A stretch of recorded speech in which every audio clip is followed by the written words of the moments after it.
उत्तर पूर्व, अद्भुत, रोमांचक और मनोहारी, उसकी छटा को समेटती रेडियो डायरी, जिसके पन्ने खुलते हैं हर रविवार शाम 5:30 बजे गोल्ड पर। पूर्वोत्तर डायरी।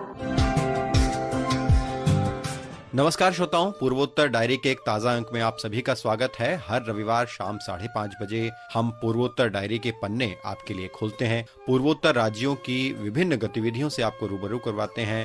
खेल, संस्कृति और तमाम पहलुओं पर हमारे संवाददाताओं की रिपोर्ट्स आपको सुनवाते हैं। तो आज भी इस अंक में बहुत कुछ खास है। मैं कमल कुमार प्रजापति आप सभी श्रोताओं का आज के इस अंक में स्वागत करता हूं। पूर्वोत्तर डायरी। श्रोताओं, आज के पूर्वोत्तर डायरी कार्यक्रम की शुरुआत करते हैं हम पूर्वोत्तर राज्यों की विभिन्न गतिविधियों से। तो आइए जानते हैं कि बीते हफ्ते पूर्वोत्तर राज्यों के क्या समाचार रहे। प्रस्तुत कर रहे हैं हमारे सहयोगी धर्मेंद्र कुमार।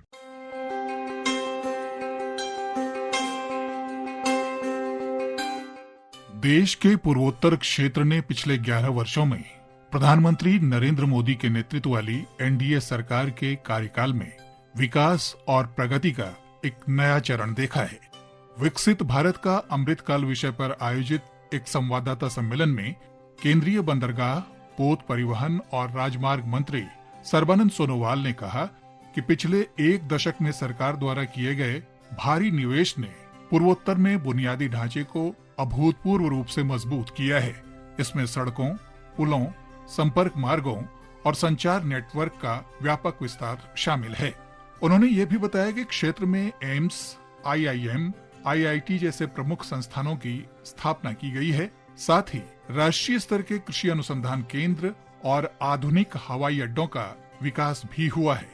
हाल ही में दिल्ली में आयोजित नॉर्थ ईस्ट इन्वेस्टर्स समिट का जिक्र करते हुए श्री सोनोवाल ने बताया कि देश के प्रमुख औद्योगिक घरानों ने प्रधानमंत्री नरेंद्र मोदी की उपस्थिति में क्षेत्र में कुल 4.5 लाख करोड़ रुपए के निवेश का वादा किया है, जिसका उद्देश्य पूर्वोत्तर का समग्र विकास करना है।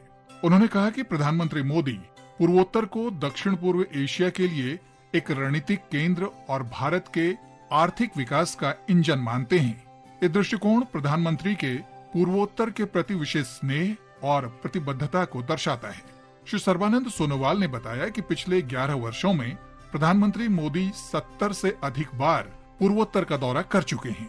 श्री सोनोवाल ने ये भी बताया कि प्रधानमंत्री ने सभी केंद्रीय मंत्रियों को निर्देश दिया है कि वे हर पखवाड़े में कम से कम एक बार पूर्वोत्तर का दौरा करें, ताकि योजनाओं के क्रियान्वयन में तेजी लाई जा सके। इस संपूर्ण सरकार दृष्टिकोण ने पूर्वोत्तर को विकास का प्रमुख इंजन बना दिया है। उन्होंने कहा कि यह परिवर्तन प्रधानमंत्री मोदी के विशेष ध्यान, प्रेम और संकल्प का परिणाम है। पूर्वोत्तर में आए सकारात्मक बदलाव पर बोलते हुए श्री सोनोवाल ने कहा कि कभी ये क्षेत्र उग्रवाद, हिंसा और अशांति के लिए जाना जाता था, लेकिन अब हजारों उग्रवादी आत्मसमर्पण कर राष्ट्र की मुख्यधारा में शामिल हो चुके हैं। उन्होंने बताया कि अब अपस्पा कानून 74% क्षेत्रों से हटा दिया गया है। उन्होंने कहा कि भाजपा सरकार की नीतियों ने जीवन स्तर को ऊपर उठाने और सामाजिक सुरक्षा सुनिश्चित करने में बड़ी भूमिका निभाई है। उन्होंने कहा कि आर्थिक प्रगति यह सिद्ध करती है कि अच्छा प्रशासन, ईमानदार प्रयास और परिश्रम से देश को बदला जा सकता है। पिछले 11 वर्षों में जो प्रगति हुई है, उसे हर नागरिक ने महसूस किया है और अंतर्राष्ट्रीय स्तर पर भी इसकी सराहना हो रही है। आज भारत विश्व की सबसे तेजी से बढ़ती अर्थव्यवस्था है और अगले 5 वर्षों में तीसरी सबसे बड़ी अर्थव्यवस्था बनने की ओर अग्रसर है। Under the dynamic leadership of our honorable Prime Minister Narendra Modi ji, BJP-led NDA government did splendid job for the cause of the people of India, and because of initiative, policies and program, every section of the society of the country got benefited. Their standard of living and also social security, dignified living had been ensured. In the last 11 years, because of the effective policy and program adopted by BJP-led NDA government, the growth of economy has ultimately proved that the good governance, sincere effort devoted effort and hard-working effort have ultimately made the country powerful. And in the last 11 years, whatever achievement have been achieved so far, it is being realized by every citizen of the country and also recognized by the global society at large. Now India regarded to be the fastest growing economy in the world, and we could able to uplift our position from 11 to during 2014 our position was at 11th in the global ranking. But now, because of the dynamic leadership of Honorable Prime Minister Narendra Modi ji and his heart to the people of India and also his sympathy, support and his devoted effort ultimately benefited the whole country in such a manner. Now India in the next 5 years time going to become the third largest economy in the world. केंद्र में भाजपा नेतृत्व वाली NDA सरकार पूर्वोत्तर को प्राथमिकता देते हुए उसे मुख्य धारा के विकास के समकक्ष लाने के उद्देश्य से तेज गति से योजनाओं को लागू कर रही है। इस क्रम में मेघालय सरकार ने आने वाले 5 वर्षों में अपने वन क्षेत्र को 40,000 हेक्टेयर तक बढ़ाने का लक्ष्य तय किया है। पिछले 7 वर्षों में राज्य ने लगभग 22,000 हेक्टेयर में वन क्षेत्र को जोड़ा है। मुख्यमंत्री कॉनराड के संगमा ने बताया कि उनकी सरकार समुदाय आधारित संरक्षण प्रयासों को प्रोत्साहित कर रही है और राज्य भर में शहरी स्वच्छता को बेहतर बनाने पर भी ध्यान दिया जा रहा है। उन्होंने ये भी कहा कि पिछले 7 वर्षों में राज्य में लगभग 2 करोड़ पौधे लगाए गए हैं। मुख्यमंत्री ने आगे कहा कि आने वाले 5 वर्षों में ये वन विस्तार लक्ष्य 40,000 हेक्टेयर तक ले जाना है। उन्होंने payment for ecosystem services PES योजना की सफलता का भी जिक्र किया, जिसके तहत 52,000 हेक्टेयर वन भूमि की रक्षा के लिए समुदायों को अब तक 42 करोड़ रुपए से अधिक की राशि दी गई है। अब इस योजना को ग्रीन मेघालय प्लस के रूप में अपग्रेड किया गया है, जिसके तहत अब समुदायों को प्रति हेक्टेयर 20,000 रुपए तक सहायता मिल सकती है और इसका उद्देश्य 1 लाख हेक्टेयर भूमि का संरक्षण है।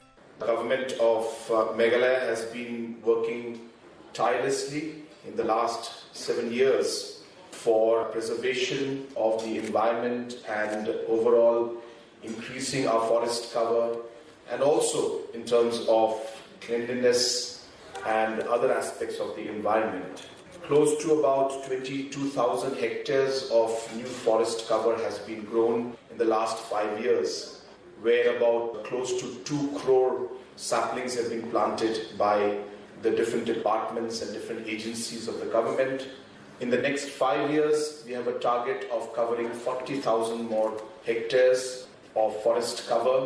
At the same time, through the PES, which is a very, very innovative program, Payment for Ecosystem Services, where we actually give funds to the community who own the forest area to preserve and to protect the forest area.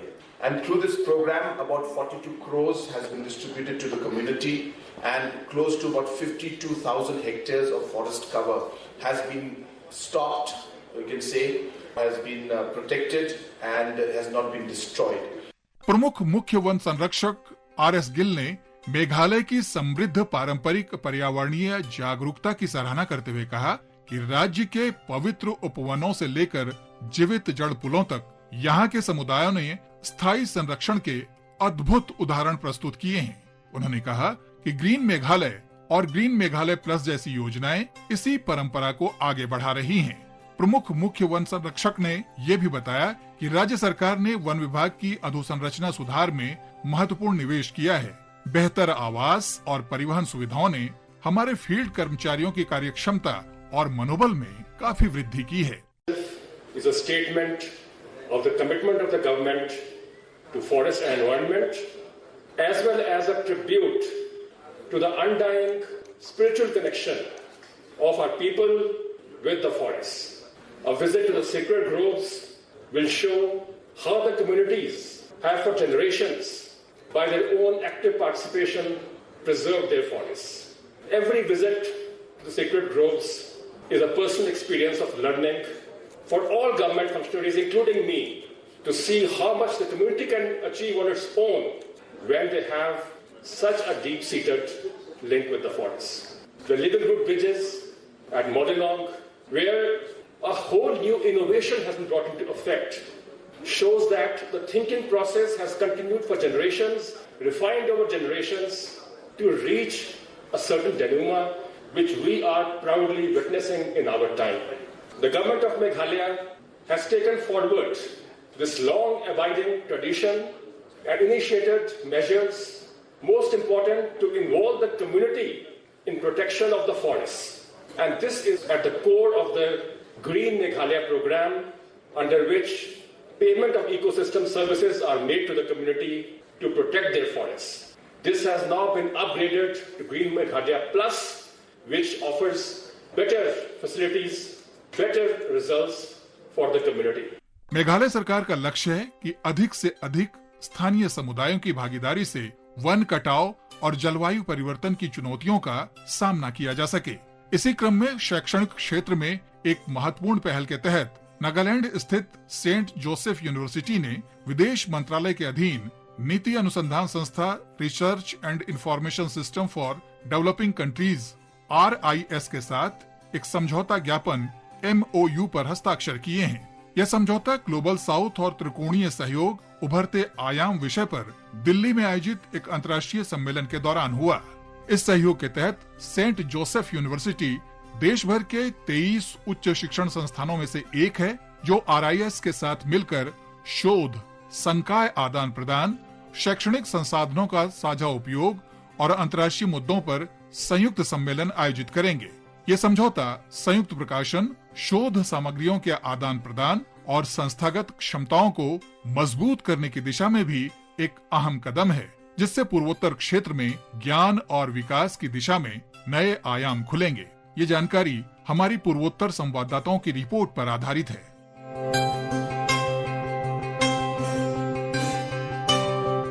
5 वर्षों के लंबे इंतजार के बाद कैलाश मानसरोवर यात्रा इस बार शुरू हो रही है और कैलाश मानसरोवर यात्रा का पहला जत्था सिक्किम आज शाम पहुंच रहा है और इस जत्थे के लिए सिक्किम सरकार और प्रशासन ने बहुत सी व्यवस्थाएं की हैं। तो आइए जानते हैं हमारे संवाददाता दिलीराम दुलाल की इस रिपोर्ट में कि पहले जत्थे के पहुंचने पर क्या कुछ विशेष तैयारियां हैं।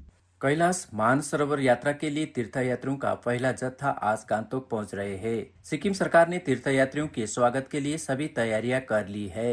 तीर्थयात्री स्थानीय वातावरण से परिचित होने के लिए विभिन्न स्थानों पर रुकेंगे। मुख्यमंत्री प्रेमसिंह तामाङ 20 जून को नथुला से कैलाश मानसरोवर यात्रा के लिए तीर्थयात्रियों का पहला जत्था को प्रस्थान कराएंगे। इस संबंध में सिक्किम सरकार के पर्यटन एवं नागरिक उड्डयन विभाग के अतिरिक्त मुख्य सचिव सियास राव ने आकाशवाणी से बातचीत में बताया कि कैलाश मानसरोवर यात्रा गांतोक से शुरू होकर नथुला मार्ग, उसके बाद कैलाश और मानसरोवर तक पहुंचेगा। यात्रा को सुगम बनाने के लिए गांतोक और नथुला के बीच मौसम अनुकूल केंद्र स्थापित किए गए हैं। Regarding Kailash Manasarovar Yatra, we are receiving around 35 yatris along with 2 liaison officers. Earlier we were planning for 48 and plus 2 liaison officers. Few of our yatris, they disqualified in medical test. That's why only 35 tomorrow they are reaching here. They will be received by our State Tourism Development Corporation officials at Bagdogra, so that they will come to Gangtok. As informed earlier,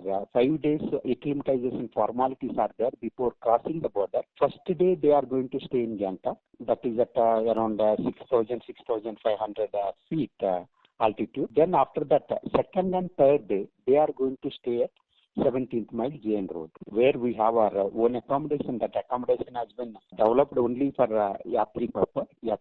There they are to stay 2 nights, means 2 days they are going to stay. Then last 2 days they will be shifted to Seratang. That is almost in the border of China and India. That is at some around 14,000 feet altitude. So all these places we have our accommodation facilities and medical facilities, everything properly arranged. Then there will not be any problem. 2 doctors always they will be with the yatris till crossing the border. Then we have arranged some interaction with the army and the paramilitary forces, state administration, some yoga and some other programs, some cultural programs also we have organized.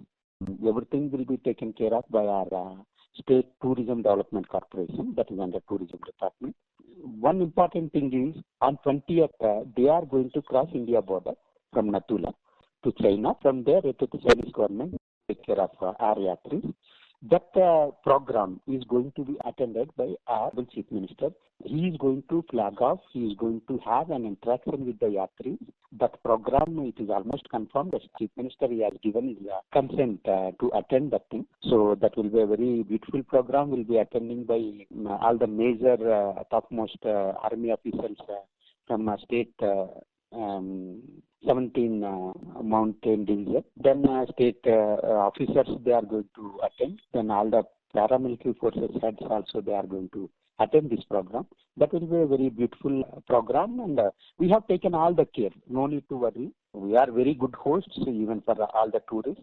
That identity we have, that same thing will be continued even for our यात्री। सिक्किम के अनोखे आकर्षण के बारे में राव ने कहा, सिक्किम की विशिष्ट भौगोलिक स्थिति और जलवायु इससे कैलाश मानसरोवर यात्रा के लिए आदर्श स्थान बनाती है।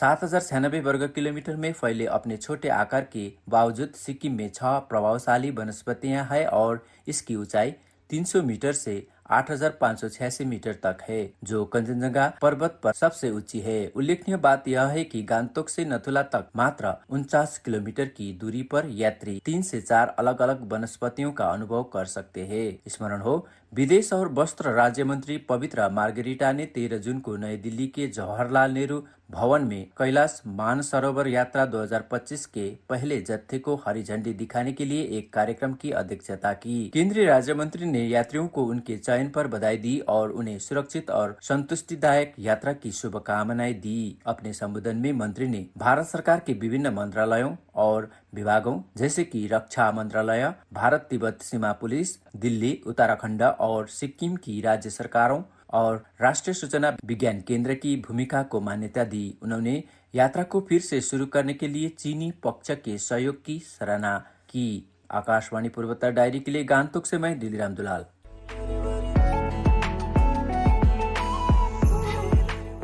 दोस्तों, आज के कार्यक्रम में हम आपके लिए पूर्वोत्तर राज्यों की संस्कृति और कला की एक रोचक यात्रा लाए हैं। ये रोचक यात्राओं की श्रृंखला में हमने पिछले कुछ दिनों बहुत सारे पहलुओं पर चर्चा की। आज बारी है पूर्वोत्तर राज्यों के खेलों की। पूर्वोत्तर राज्यों के खेलों का इतिहास बहुत पुराना है। आप सभी जानते हैं कि मणिपुर में खेला जाने वाला पोलो शताब्दियों से मणिपुर में खेला जाता रहा है और आज भी इसे इस राज्य में खेलने की परंपरा है। इसी तरह से तमाम ऐसे खेल हैं जो पूर्वोत्तर राज्यों के विभिन्न जनजातियों द्वारा आज भी खेले जाते हैं और पूर्वोत्तर राज्यों के खिलाड़ियों ने राष्ट्रीय और अंतर्राष्ट्रीय स्तर पर भारत का परचम लहराया है। बहुत सारे पदक हमारे देश के लिए उन्होंने जीते हैं। आप सभी ने मैरी कॉम का नाम तो सुना ही होगा और ऐसे तमाम खिलाड़ी जिन्होंने हाल ही में ओलंपिक से लेकर राष्ट्रमंडल खेलों और तमाम खेलों में भारत के झंडे को लहराया है। तो आइए एक विस्तृत आपको रिपोर्ट सुनवाते हैं पूर्वोत्तर राज्यों के खेलों की रोचक यात्रा पर, जिसमें हम बात कर रहे हैं पूर्वोत्तर राज्यों के परंपरागत खेलों के बारे में, पूर्वोत्तर राज्यों से निकलने वाले खिलाड़ियों की यात्रा के बारे में और साथ में सरकार की कुछ योजनाओं के बारे में जिसके तहत पूर्वोत्तर राज्यों में खेलों को बढ़ावा दिया जा रहा है। उत्तर पूर्व भारत, जिसे हम भारत का रत्न भी कह सकते हैं, न केवल अपनी संस्कृति, परंपराओं और भाषाई विविधताओं के लिए जाना जाता है, बल्कि यहाँ के लोग खेलों के क्षेत्र में भी भारत को नई ऊंचाइयों तक ले जा रहे हैं। यहाँ की मिट्टी में ऐसी सादगी और कठोरता है जो खिलाड़ियों को मानसिक और शारीरिक रूप से मजबूत बनाती है। यहाँ के पारंपरिक खेल आज भी गांव कस्बों में जीवित हैं और वहीं से निकलते हैं ऐसे खिलाड़ी जो आगे चलकर अंतर्राष्ट्रीय मंचों पर भारत का परचम लहराते हैं। पूर्वोत्तर भारत के 8 राज्यों असम, अरुणाचल प्रदेश, मणिपुर, मेघालय, मिजोरम, नागालैंड, त्रिपुरा और सिक्किम में विविध पारंपरिक खेल देखने को मिलते हैं जो स्थानीय संस्कृति, त्योहारों और जीवन शैली से गहराई से जुड़े हैं। असम में पारंपरिक खेलों का प्रमुख उदाहरण है दोंधी बियो, जो 2 टीमों के बीच खेले जाने वाला एक तेज गति वाला खेल है। वहीं कबड्डी और गिल्ली डंडा जैसे खेल ग्रामीण क्षेत्रों में लोकप्रिय हैं। मणिपुर का सबसे प्रसिद्ध पारंपरिक खेल है सगोल कांगजेई, जिसे आधुनिक पोलो का प्रारंभिक रूप माना जाता है। यहाँ के लोग सदियों से इस घुड़सवारी खेल को खेलते आए हैं। इसी राज्य से पोलो का अंतर्राष्ट्रीय सफर शुरू हुआ। थांगता और सरित सरक मणिपुर के पारंपरिक मार्शल आर्ट्स हैं, जिनमें शारीरिक क्षमता, लयबद्धता और मानसिक संतुलन की जरूरत होती है। यूबी लकपी मणिपुर का एक पारंपरिक खेल है जो रग्बी जैसा होता है, लेकिन इसमें तेल से लिप्त नारियल का उपयोग गेंद की तरह किया जाता है। ये खेल खासकर त्योहारों पर खेला जाता है और इसके पीछे धार्मिक महत्व भी है। मेघालय में जटरा और वाईकुपर जैसे पारंपरिक खेल देखे जाते हैं जो पारंपरिक समुदायों के बीच आपसी सहयोग और संतुलन को बढ़ावा देते हैं। यहाँ आर्चरी यानी तीरंदाजी बहुत लोकप्रिय है, विशेषकर तेरशिला नामक खेल जिसमें दैनिक जीवन की कुशलता झलकती है। मिजोरम में इंटर विलेज फुटबॉल टूर्नामेंट आज भी पारंपरिक गौरव का विषय रहता है। ग्रामीण क्षेत्रों में किट्टल और सुकपेक जैसे खेल खेले जाते हैं जिनमें शरीर के लचीलेपन और तीव्रता की परीक्षा होती है। नागालैंड में खो खो और सेसे जैसे पारंपरिक खेल युवाओं को न केवल शारीरिक रूप से दक्ष बनाते हैं बल्कि सामुदायिक भावना भी सिखाते हैं। नागा रेसलिंग यहाँ का एक अत्यंत लोकप्रिय खेल है जो ताकत, संतुलन और तकनीक पर आधारित होता है। अरुणाचल प्रदेश में एपटानी जनजाति का डीलो खेल और मिश्मी जनजाति का कट्टा फाइटिंग आज भी पारंपरिक मेलों में दिखते हैं। यहाँ के बोंग गेम्स और लोकल एथलेटिक्स स्पर्धाएं उच्च पर्वतीय क्षेत्रों में खेले जाते हैं, जहाँ ऑक्सीजन की कमी के बावजूद खिलाड़ी पूरी ऊर्जा के साथ खेलते हैं। त्रिपुरा में मुकना और थांगुट जैसे कुश्ती आधारित खेल स्थानीय युवाओं में खासे लोकप्रिय हैं। बम्बा और नटुआ जैसे खेल भी विभिन्न जनजातियों में खेले जाते हैं। सिक्किम में याक रेसिंग और थोडगे जैसे खेल पारंपरिक त्योहारों का हिस्सा हैं। सिक्किम की ऊंचाई और कठोर मौसम के बीच ये खेल खिलाड़ियों की मानसिक और शारीरिक क्षमता की परीक्षा लेते हैं।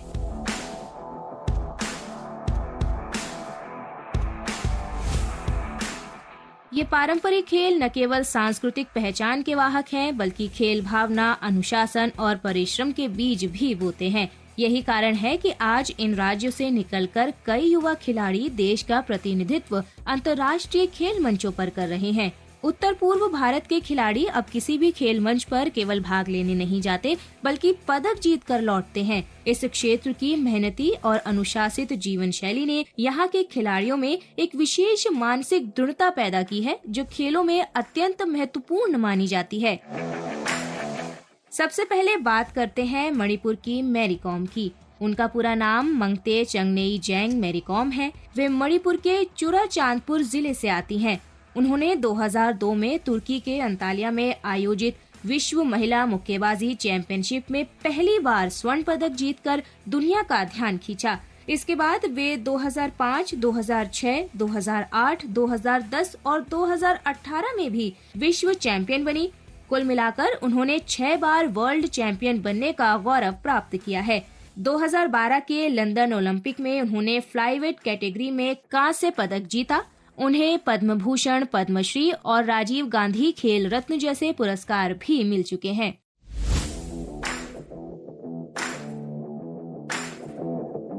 अब बात करते हैं सेखोम मीराबाई चानू की, जो मणिपुर के नोंगपोंग कांगचिंग गांव से है। उन्होंने टोक्यो ओलंपिक 2020 में वेट लिफ्टिंग के 49 किलोग्राम वर्ग में रजत पदक जीतकर देश का सिर ऊंचा किया। इससे पहले 2017 में उन्होंने अमेरिका के अनाहिम शहर में आयोजित वर्ल्ड वेट लिफ्टिंग चैंपियनशिप में स्वर्ण पदक जीता था। 2022 के बर्मिंघम राष्ट्रमंडल खेलों में भी उन्होंने 201 किलोग्राम वजन उठाकर गोल्ड मेडल जीता। मीराबाई को भी पद्मश्री और खेल रत्न पुरस्कार से सम्मानित किया जा चुका है। लवलीना बोरगोहेन असम के गोलाघाट जिले से आती हैं। उन्होंने टोक्यो ओलंपिक 2020 में वेल्टरवेट मुक्केबाजी में कांस्य पदक जीता और असम की पहली महिला बनी जिन्होंने ओलंपिक पदक प्राप्त किया। 2023 में नई दिल्ली में आयोजित विश्व महिला मुक्केबाजी चैंपियनशिप में उन्होंने स्वर्ण पदक जीतकर एक बार फिर इतिहास रचा। उन्हें अर्जुन पुरस्कार और असम गौरव सम्मान से नवाजा गया। जेरेमी लालरिनुंगा मिजोरम के आइजोल से हैं। 2018 में अर्जेंटीना में आयोजित यूथ ओलंपिक में उन्होंने 62 किलोग्राम भार वर्ग में स्वर्ण पदक जीता था और वे ऐसा करने वाले पहले भारतीय वेट लिफ्टर बने। 2022 के बर्मिंघम राष्ट्रमंडल खेलों में उन्होंने 67 किलोग्राम वर्ग में कुल 300 किलोग्राम भार उठाकर स्वर्ण पदक जीता। विंध्या रानी देवी मणिपुर से ही आती हैं। उन्होंने 2022 के कॉमनवेल्थ गेम्स में 55 किलोग्राम भार वर्ग में 202 किलोग्राम वजन उठाकर रजत पदक जीता। नयनमणि सैकिया असम के गोलाघाट से हैं और भारतीय लॉन बॉल्स टीम की सदस्य हैं। 2022 के राष्ट्रमंडल खेलों में उन्होंने लॉन बॉल्स में भारत को पहला स्वर्ण पदक दिलाया। डिम्पा देवी मणिपुर से हैं और उन्होंने भारतीय महिला फुटबॉल टीम का नेतृत्व किया। मणिपुर से ही बेमबेम देवी को भी भारतीय महिला फुटबॉल का अग्रणी चेहरा माना जाता है। वे 2015 में अंतर्राष्ट्रीय फुटबॉल से संन्यास लेने तक भारत के लिए 85 से अधिक मैच खेल चुकी थी। थोइबा सिंह मणिपुर से आने वाले हॉकी खिलाड़ी हैं। वे भारत के लिए 1996 के अटलांटा ओलंपिक में खेले थे। सरिता देवी भी मणिपुर से हैं। उन्होंने 2006 के दोहा एशियाई खेलों में कांस्य पदक और 2014 के इंचियोन एशियाई खेलों में रजत पदक जीता था।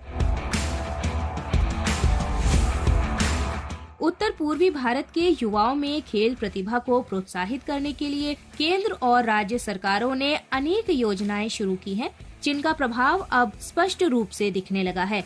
सबसे पहले बात करते हैं केंद्र सरकार की खेलो इंडिया योजना की, जिसकी शुरुआत 2018 में की गई थी। इस योजना का उद्देश्य स्कूली और कॉलेज स्तर पर खिलाड़ियों की पहचान करना और उन्हें प्रशिक्षण, पोषण, कोचिंग और आर्थिक सहायता उपलब्ध कराना है। इस योजना के अंतर्गत मणिपुर, असम, मिजोरम, नागालैंड और अरुणाचल प्रदेश में खेलो इंडिया केंद्र खोले गए हैं। अकेले मणिपुर में 2023 तक 30 से अधिक खेलो इंडिया केंद्र खोले जा चुके हैं। टारगेट ओलंपिक पोडियम स्कीम के तहत कई उत्तर पूर्वी खिलाड़ियों को सीधे आर्थिक सहायता मिल रही है। मीराबाई चानू, लवलीना बोरगोहेन और जेरेमी लाल रिनुंगा जैसे खिलाड़ी इस योजना से लाभान्वित हो चुके हैं।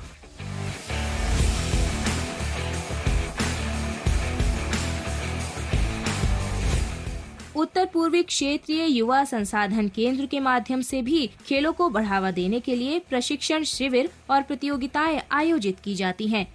मणिपुर सरकार ने राज्य खेल नीति 2020 को लागू किया है, जिसके अंतर्गत खिलाड़ियों को नकद पुरस्कार, सरकारी नौकरी और छात्रवृत्ति दी जाती है। मिजोरम सरकार ने स्टेट स्पोर्ट्स पॉलिसी लागू की है, जिसके अंतर्गत प्रत्येक जिले में बहुउद्देशीय इंडोर स्टेडियम बनाए जा रहे हैं। मिजोरम में फुटबॉल के लिए मिजोरम प्रीमियर लीग शुरू की गई है। असम सरकार ने 2023 में मिशन टैलेंट हंट की शुरुआत की थी। गुवाहाटी में सरू सजाई स्पोर्ट्स कॉम्प्लेक्स एथलेटिक्स, तैराकी, शूटिंग और फुटबॉल के लिए आधुनिक सुविधाएं प्रदान करता है। नागालैंड सरकार ने यूथ एम्पावरमेंट थ्रू स्पोर्ट्स कार्यक्रम चलाया है। कोहिमा में नागालैंड ओलंपिक्स का आयोजन अब नियमित रूप से हो रहा है। अरुणाचल प्रदेश सरकार ने हाल ही में स्पोर्ट्स इंफ्रास्ट्रक्चर डेवलपमेंट प्लान लागू किया है। वहीं त्रिपुरा सरकार की खेलो त्रिपुरा पहल और सिक्किम सरकार के याक गेम्स फेस्टिवल पारंपरिक खेलों को पुनर्जीवित करने का प्रयास है।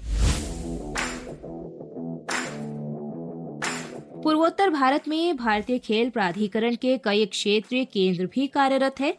इम्फाल और गुवाहाटी के केंद्र वेट लिफ्टिंग, मुक्केबाजी और फुटबॉल के लिए प्रमुख माने जाते हैं।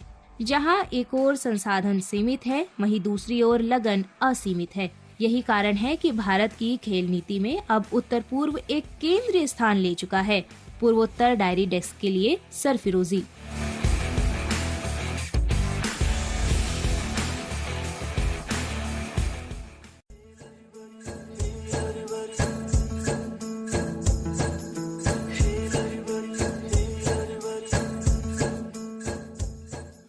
श्रोताओं, आज के कार्यक्रम का अंक यहीं तक। आप अपनी प्रतिक्रिया और सुझाव हम तक पहुंचाते रहिए। हमारी ईमेल आईडी और हमारा व्हाट्सएप नंबर आप नोट कर सकते हैं, जिसके माध्यम से आप अपने सुझाव हम तक पहुंचा सकते हैं। ईमेल आईडी है airnsdtalks@gmail.com और व्हाट्सएप नंबर है 9289094044। अगले सप्ताह पूर्वोत्तर भारत की कुछ और झलकियों के साथ हम आपके बीच होंगे। पूर्वोत्तर डायरी कार्यक्रम के एक नए अंक में हमें अनुमति दें। नमस्कार। आलेख व संकलन कमल कुमार प्रजापति, प्रस्तुति सहायक मोहित सिंह। उत्तर पूर्व अद्भुत, रोमांचक और मनोहारी, उसकी छटा को समेटती रेडियो डायरी, जिसके पन्ने खुलते हैं हर रविवार शाम 5:30 बजे गोल्ड पर। पूर्वोत्तर डायरी।